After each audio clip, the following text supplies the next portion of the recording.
O mundo hoje é de quem aprende, não é mais de quem sabe. Você é rico ou você é pobre em conhecimento. Então você aprendendo a aprender, você alavanca a sua vida e com isso aumentar a sua riqueza. E cada vez o mundo está ficando mais complexo. O volume de informação hoje dobra no mundo a cada 12 meses. Você imagina, a cada 12 meses nós nos tornamos obsoletos. A gente passa muito tempo da nossa vida estudando. Só que, infelizmente, nós não somos ensinados a como estudar, a como tomar nota em sala de aula, a como memorizar, a como se preparar para a prova, como fazer prova, como aprender melhor, como se tornar um profissional na arte de aprender. No cérebro está armazenada a nossa inteligência, que nos diferencia dos outros animais. O que é inteligência? Eu estudei 18 jovens que tiraram o primeiro lugar no vestibular em diferentes capitais do Brasil. Você imagina que em 40 mil candidatos, uma pessoa tira o primeiro lugar. Essa pessoa, ela tem algo diferente. Existem várias características. Uma delas é que eles tinham uma inteligência lógico-matemática diferente. Ou seja, a capacidade de raciocínio era diferente. E a boa notícia é que nós podemos desenvolver a nossa capacidade lógico-matemática. Eu vou te mostrar como que isso é feito. Já que nós estamos aqui como aprender melhor, eu quero fazer um comentário sobre o ômega 3. A importância do ômega 3 para o cérebro. Os neurônios têm como principal nutriente o ácido graxo ômega 3. Hoje nós temos 20 vezes mais ômega 6 do que ômega 3. E isso causa uma série de problemas, inclusive problemas de aprendizagem na escola.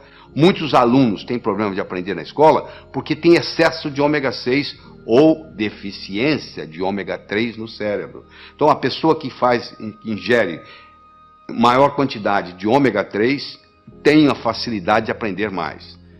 No processo de aprender, tem 3 modos básicos. Ou a gente aprende olhando, ou a gente aprende escutando, ou a gente aprende fazendo.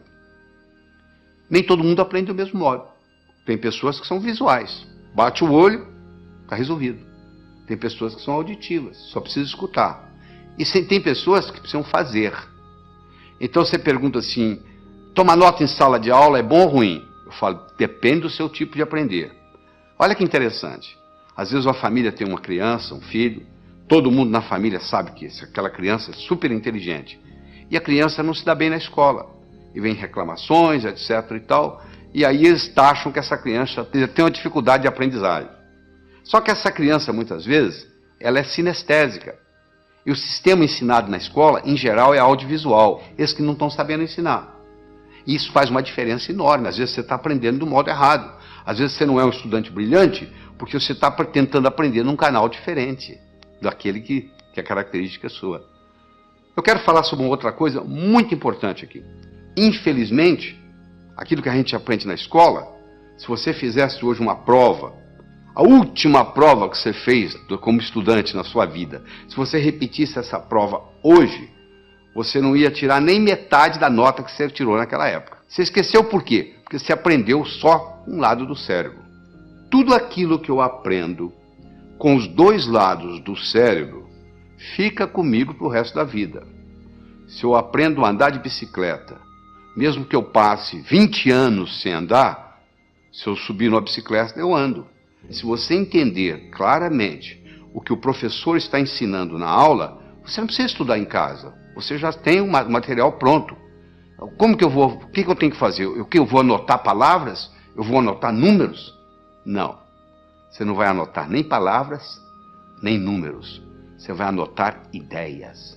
Então você tem que colocar um disco quebrado na sua cabeça quando você está assistindo a aula, e o dia esse disco quebrado só diz uma coisa: o que ele ou ela quer que eu aprenda desse assunto. O que ele ou ela, professor, professora, quer que eu aprenda desse assunto. Esse disco quebrado vai ficar rodando durante todo o período da aula que você está assistindo. E você vai anotar não mais palavras ou números.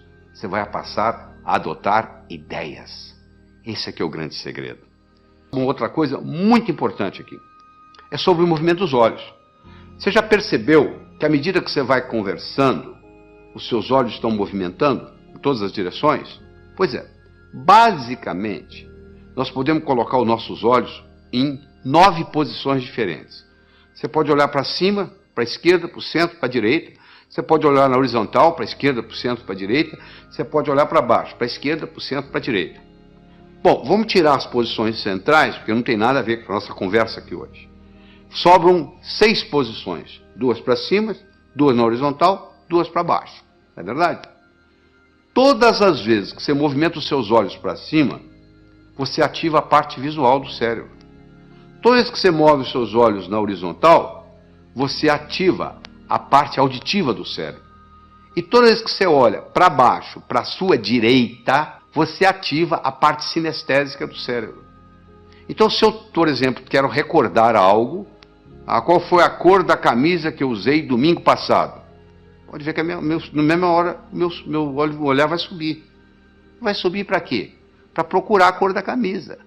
Ora, se eu olho para cima, para a minha esquerda, estou recordando coisas.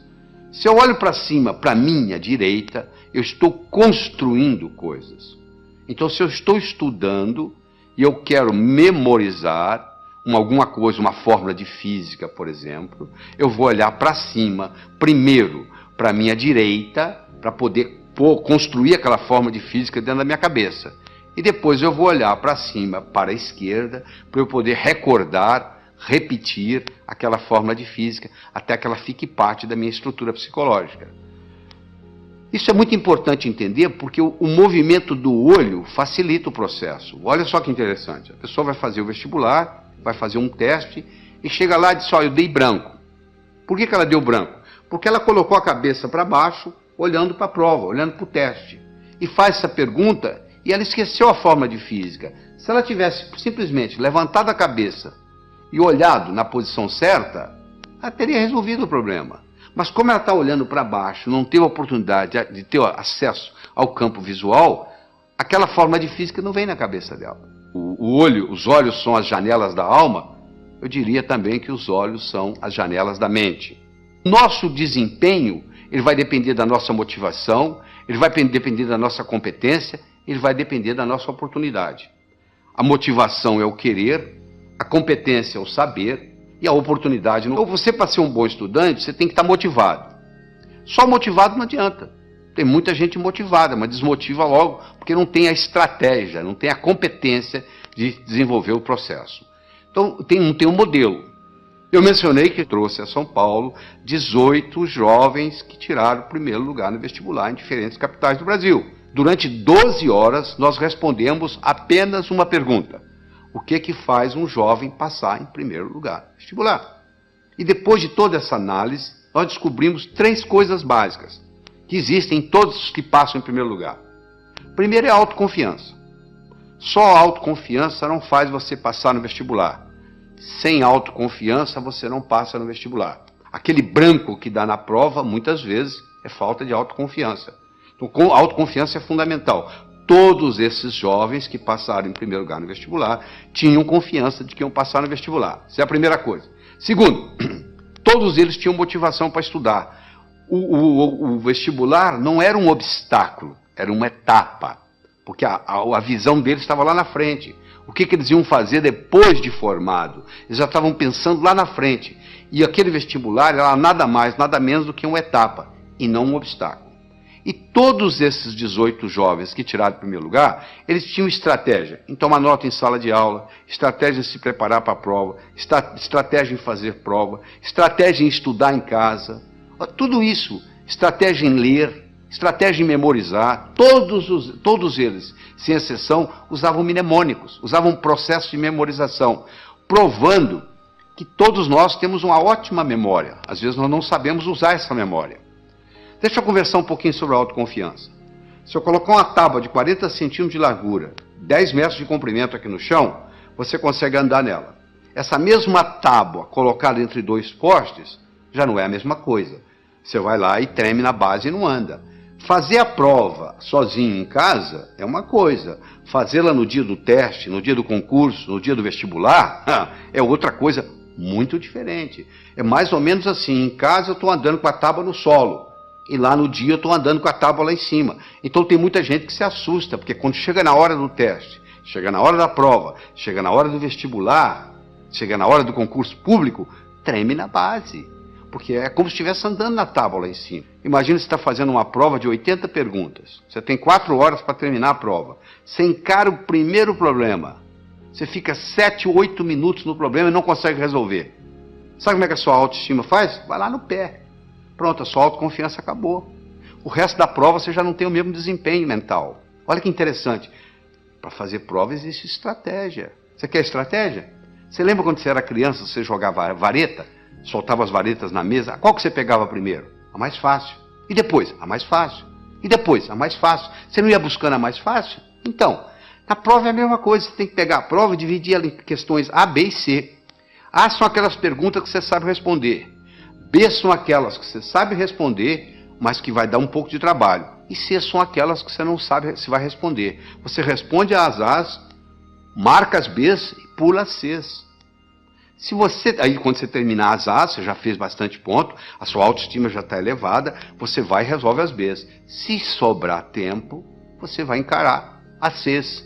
E se não der, você então entra com a estratégia de chutar. É uma estratégia simples, mas uma pessoa que não tem essa estratégia simples na cabeça, ela encara uma prova, um concurso, olha o impacto que tem. Uma pessoa pode muito bem melhorar sua capacidade de raciocínio. Eu tenho aqui 4 pilares do raciocínio. Um eu chamo de passo a passo, o outro eu chamo de visualização, o outro eu chamo de reformulação e o outro eu chamo de exclusão. Esses são os 4 pilares. Quando eu ensino para a pessoa a trabalhar com esses 4 pilares, essa pessoa automaticamente melhora a sua inteligência lógico-matemática. Então vamos fazer o seguinte, vamos começar com passo a passo. Eu tenho as seguintes cores. Eu gosto do laranja mais do que eu gosto do vermelho. Eu gosto do verde menos do que eu gosto do azul. Eu gosto do azul menos do que eu gosto do anil. Eu gosto do vermelho menos do que eu gosto do violeta. Eu gosto do verde mais do que eu gosto do amarelo. Eu gosto do violeta mais do que eu gosto do anil. E eu gosto do laranja menos do que eu gosto do amarelo. Qual é a minha cor favorita? Olha que eu tenho aqui só 7 cores. Imagine se eu tivesse 70 e fizesse esse raciocínio. Olha onde que você chegaria.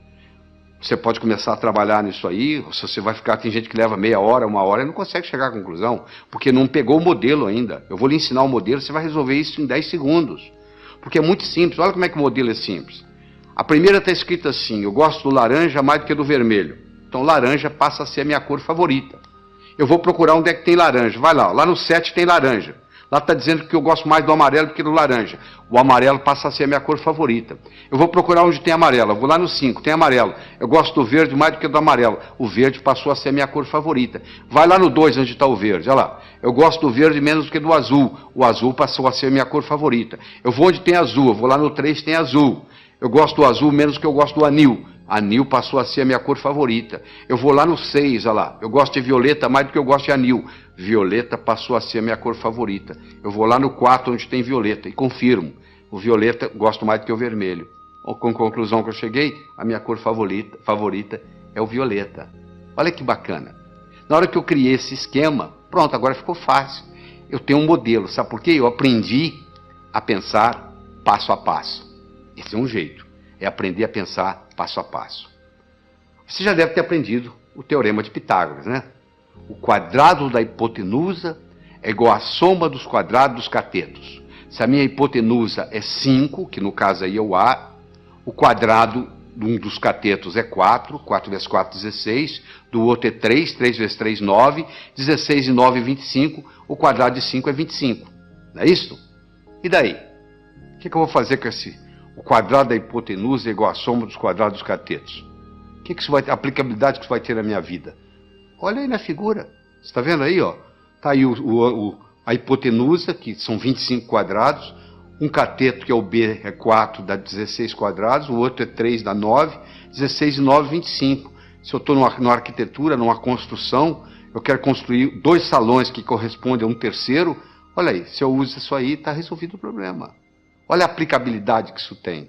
Agora que você visualizou, você entendeu a aplicabilidade, agora você tem motivação para aprender. Então uma coisa é o passo a passo, outra coisa é a visualização. O terceiro pilar do pensamento é a reformulação.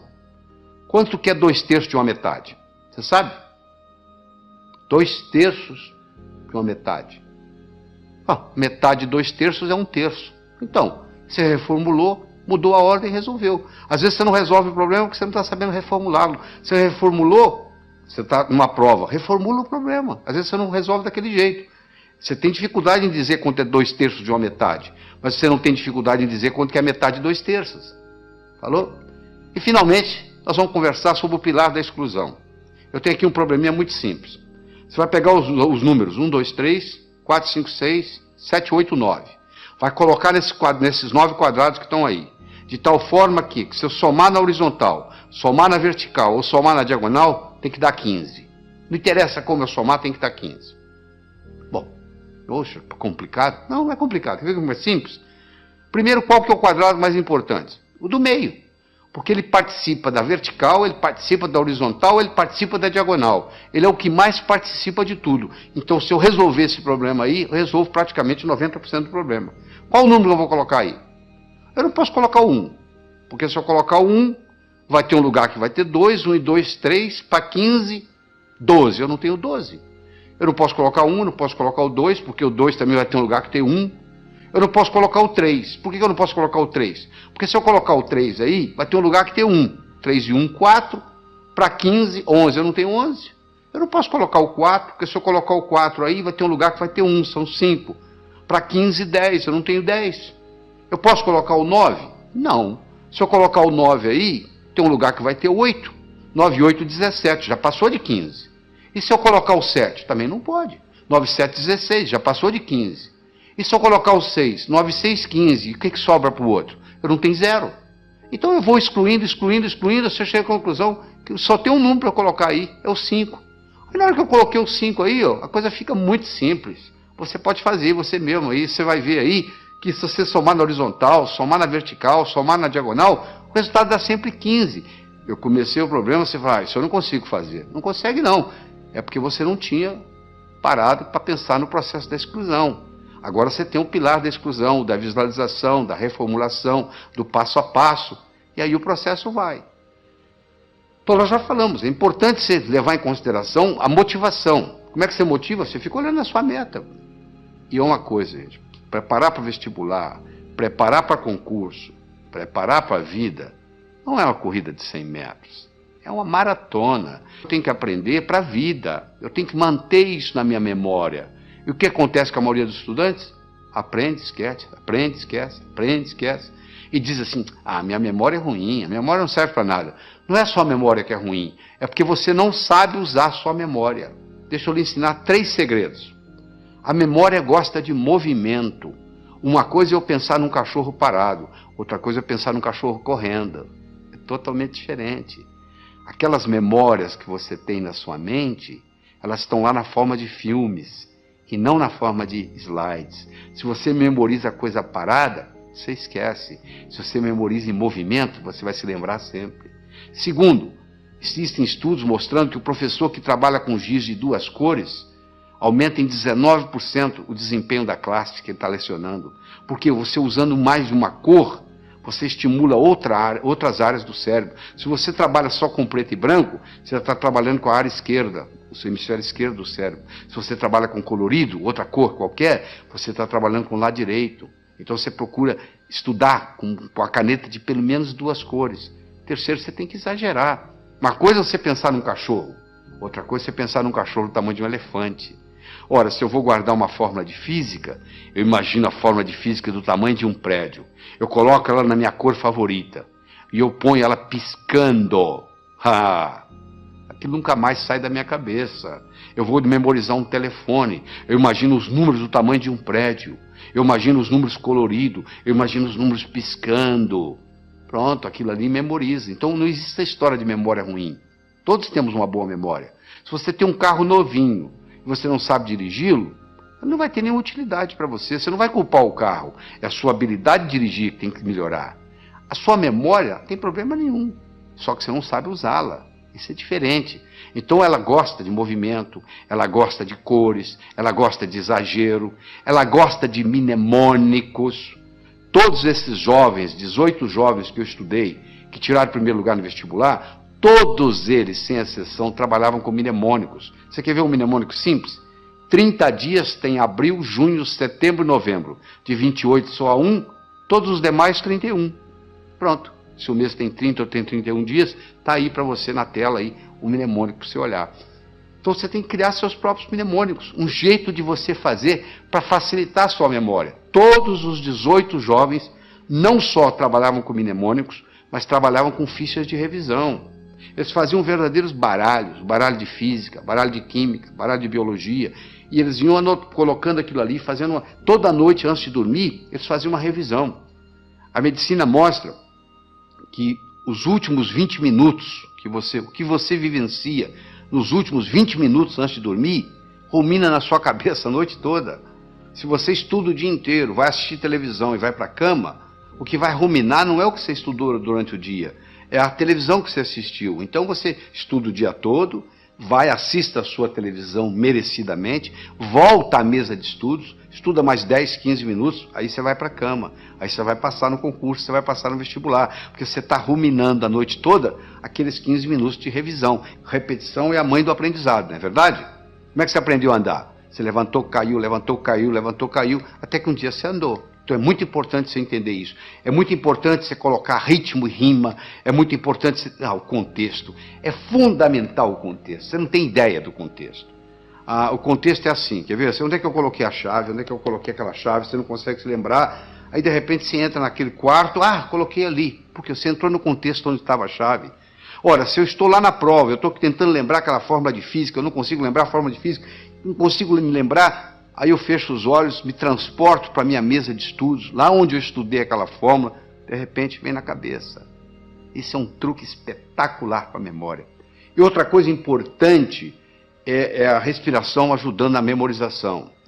Nós desenvolvemos uma respiração que eu digo assim, inspire em 4, segure em 4, solte em 4. Por quê? Porque naquela posição que você fica para estudar ou para fazer prova, depois de um certo tempo, o oxigênio no seu cérebro começa a cair. E você sabe que o cérebro ele exige oxigênio e glicose para funcionar. São os dois combustíveis que o cérebro usa. Faltou oxigênio, o desempenho não é o mesmo. Faltou glicose, o desempenho não é o mesmo. Respira em 4, segura em 4, solta em 4, 4 vezes, reoxigena o cérebro, aí você abasteceu de novo para mais 40, 50 minutos. Isso faz a diferença, às vezes, entre passar e ter que fazer o cursinho no ano que vem, novamente. Deixa eu falar um pouquinho sobre leitura. 80% ou mais daquilo que você vai aprender na sua vida, você vai aprender através da leitura. Nós temos 3 tipos de leitura. Você faz a leitura do prazer, a leitura crítica e a leitura específica. Você vai procurar uma coisa específica e vai lá e pesquisa. O problema é que nós, brasileiros, temos uns vícios muito grandes com a leitura. Nós temos problema com a velocidade da leitura, temos problema com a compreensão e temos problema com a memorização. Essas 3 coisas estão juntas. Velocidade, compreensão e memorização daquilo que lemos. Então deixa eu mostrar uma coisa. Primeiro, a gente aprende a ler palavra por palavra, não é verdade? Nós aprendemos a ler palavra por palavra e aprendemos a ler em voz alta. Aí nós começamos a ler em voz alta e os nossos pais dizem assim, não, para, você já leu bastante, lê agora em voz baixa. Só que você diminui o som, mas continua lendo com a garganta. Esse fenômeno recebe o nome de subvocalização. Só que a nossa garganta não permite falar mais do que 180, 190 palavras por minuto. Se você lê com a garganta, e a maioria lê, porque se você colocar uma pessoa lendo em silêncio e colocar um eletrodo aqui na área da laringe, você vai perceber que à medida que ela vai lendo, ela vai ativando a laringe. Se você tem esse vício de subvocalização, você está limitado a 190 palavras por minuto. Olha que interessante. O nosso cérebro chega a pensar 1000 palavras por minuto. Se a nossa garganta só trabalha com 190 palavras por minuto, ou seja, se eu sou limitado a ler 190 palavras por minuto, e o meu cérebro é capaz de pensar 1000, eu passo a maior parte do tempo fazendo o quê? Divagando. Eu fico desatento. Por incrível que pareça, quando eu aumento a velocidade de leitura, eu aumento a minha capacidade de concentração. Existe um outro vício na leitura, que é o chamado de regressão. O meu olho está sempre voltando, está sempre voltando, está sempre voltando, e eu perco um tempo danado nisso. Esses processos, então, o palavra por palavra, o subvocalização, a regressão, são problemas que prejudicam intensamente a nossa velocidade de leitura. Então eu vou recomendar a você aqui, para você pegar o jeito. É como andar de bicicleta, você tem que colocar a rodinha primeiro, você vai virar o livro de cabeça para baixo, e você vai ler com as mãos, usando a mão como orientação, e ler de cabeça para baixo. Só para você pegar o jeito, você pegar a mecânica, e no pegar a mecânica, aquilo faz uma diferença. E de vez em quando existe um exercício muito interessante, que se você esfregar uma mão na outra, esfregar até esquentar, faz aí, você que está me assistindo, faz aí, vai, até esquentar, aí você coloca em cima dos olhos, na mesma hora você descansa o globo ocular. Faz isso umas 2 ou 3 vezes, que vai fazer uma diferença enorme na sua leitura. Use mapas mentais. O que é mapa mental? É o modo como o cérebro aprende. Isso alavanca tremendamente. Entra na internet, faz uma pesquisa de mind map, ou um mapeamento mental, e você vai aprender a fazer esse processo, como se fossem árvores com seus galhos. Outra coisa importante, o aprendizado é mais eficaz quando ele é divertido. Você tem que se divertir. Você não pode estudar de mau humor. Você tem que substituir suas anotações lineares por mapas mentais. Você tem que procurar trabalhar com pelo menos 2 cores diferentes. Você tem que associar sempre a teoria à prática. Você tem que fazer períodos de estudo de no máximo 50 minutos, com mais ou menos 12 minutos de descanso. Depois de 50 minutos, o rendimento cerebral cai tremendamente, você continua a aprender, mas não retém. Faça resumo de ideias em fichas de revisão e revise-as diariamente. Todo esse processo está aí, ó. É você aprender a aprender. Isso é que é importante, é aprender a aprender. Isso é que interessa. Porque depois que você aprendeu a aprender, você se torna o capitão do seu navio, meu amigo. Você aí, o limite, o céu é o limite. Você não vai depender mais de ninguém. Você é rico ou você é pobre em conhecimento. Então, você aprendendo a aprender, você alavanca a sua vida para poder adquirir mais conhecimento e, com isso, aumentar a sua riqueza.